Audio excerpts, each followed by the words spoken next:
Hi everyone, and welcome back to the Gluten-Free Guru channel. My name is Tanya, and today we will be making a traditional German meal, Schnitzels with a mushroom gravy.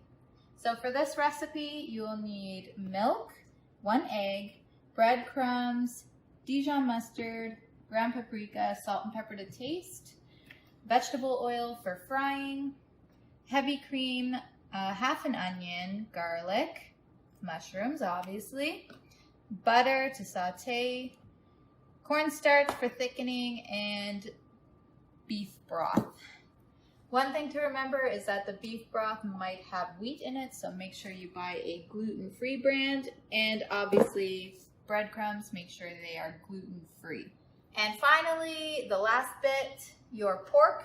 We have pork loin that we have sliced thinly into 8 fillets. And we are going to smash them even thinner. But before we do that, we're going to start with our sauce. So let's begin by chopping up our vegetables.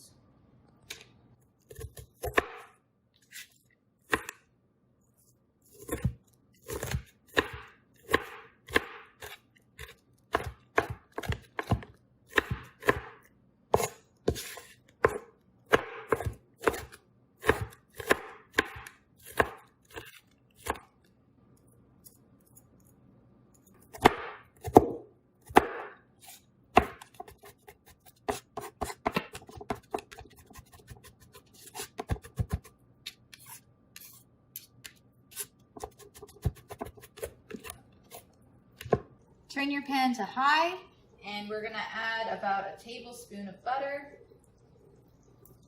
Maybe a little bit more than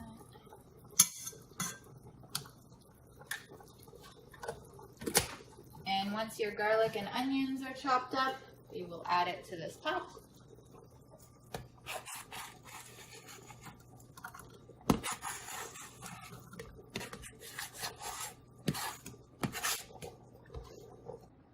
While those are simmering, we are going to wash and cut our mushrooms. Oh, these two guys morphed. Be sure to take out the stem. I'm going to use about 5 large mushrooms. Make sure to get all the dirt off them because they are grown in feces. Slice them up.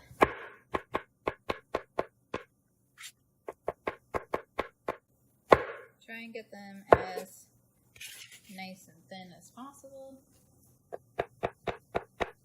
Okay,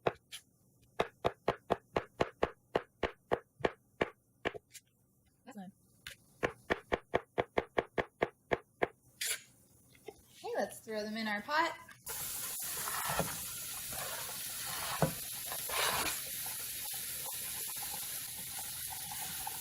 Stir that up, and we're going to cook them down for a couple minutes.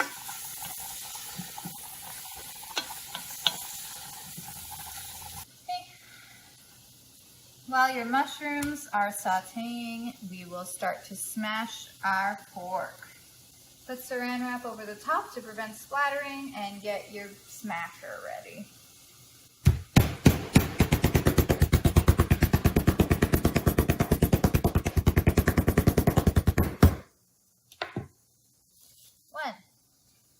Just for the record, you don't have to trim the fat off, but you can if you prefer that. We're leaving our lawn. So our mushrooms are now nice and brown, and we're going to add our beef stock. We're adding 1 cup of water to 1 tablespoon of beef broth powder. Either way, you just want 1 cup of beef stock.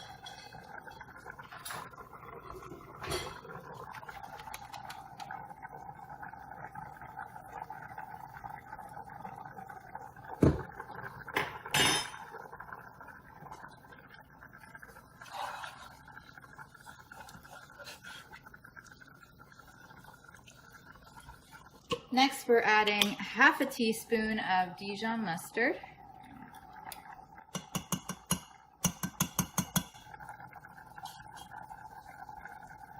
Mix that in.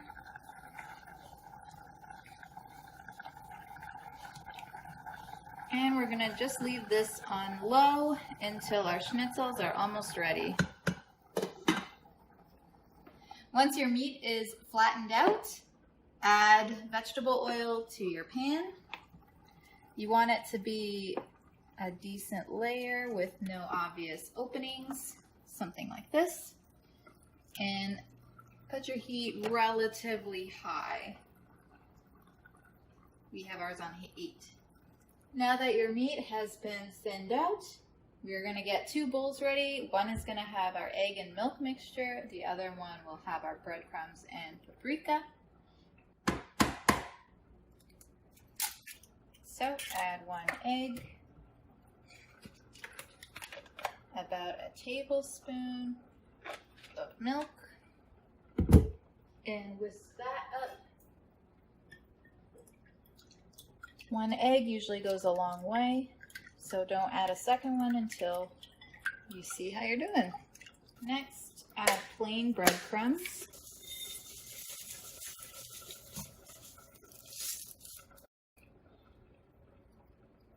Okay, we're going to add about 1 tablespoon of paprika.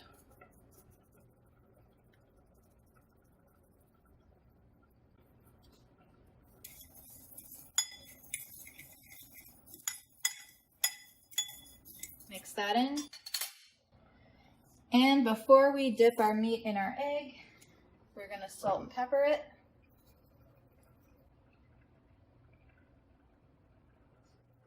Once your meat has been salt and peppered, dip it in the egg. And then the breadcrumbs. For the breadcrumbs, what you really want to do is smash it into the meat, and that way the coating will stay on once you fry it.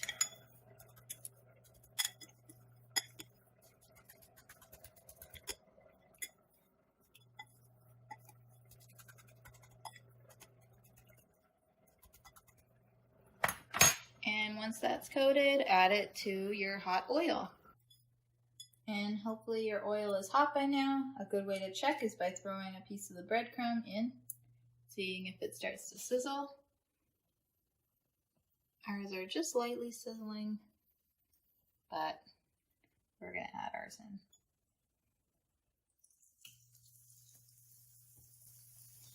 And get started on the next one.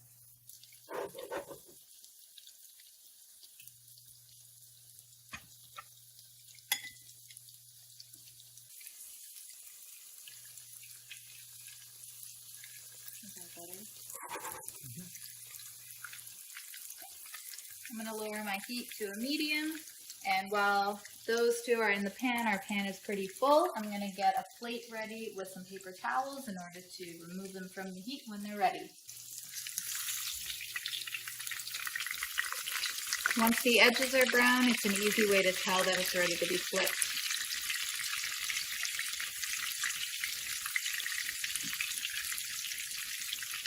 If you find out you're running low on breadcrumbs, always add more. Just don't forget to add more paprika as well.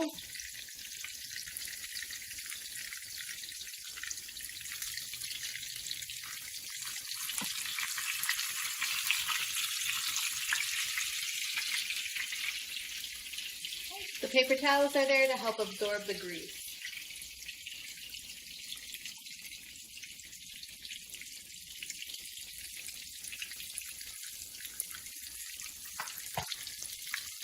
If you are just short of 1 egg, you can always add another teaspoon of milk.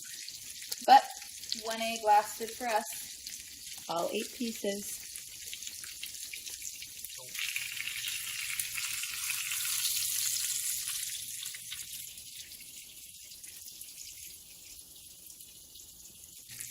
All right, while you have your last ones on, we are going to reheat up our sauce to a medium heat, and we're going to add our heavy cream. Just about 2 tablespoons. Be sure to mix it in as you pour. Should be now like a nice light brown color. Let that come to a boil. Now that your gravy is boiling again, Add 1 tablespoon of cornstarch to 2 tablespoons of water. Mix that in good and pour it in slowly while stirring vigorously because you don't want it to clump.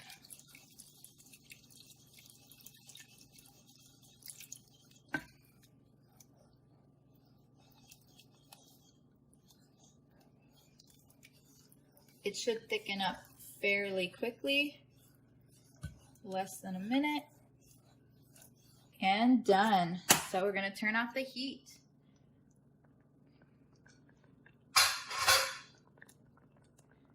Finally, it's time for plating. So we have mashed potatoes and carrots. You can use just plain mashed potatoes or whatever other side you want. I just recommend having something that would absorb the saltiness of the gravy.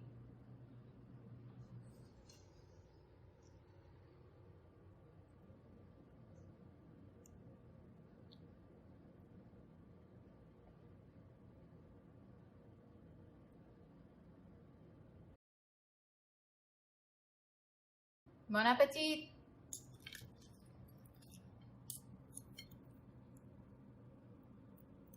Let's get a bite of everything.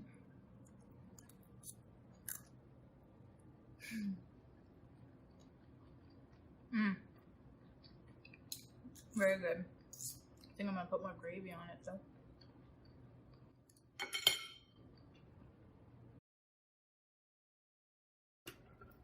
Oh, I forgot this broken.